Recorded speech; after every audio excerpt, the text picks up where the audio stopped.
Here I have REALME Narzo 20A, and today I'm going to show you how to enable Google Backup feature on this device. So first of all, you have to open settings, then you have to go to the additional settings,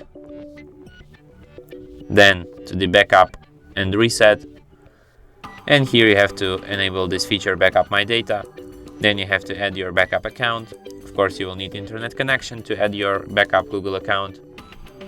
So here you have to enter your email or phone number.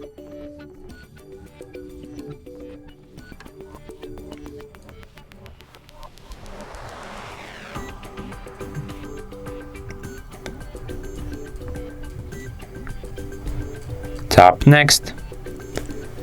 Then you have to enter your password. Then you have to agree with Google's terms of service and privacy policy. And at last, what you will have to do is to tap OK here, accept, and then tap OK here. And after that, your device will be ready to the backup. And that's it. Thanks for watching. If you find this tutorial useful, don't forget to hit that like button and subscribe to our channel.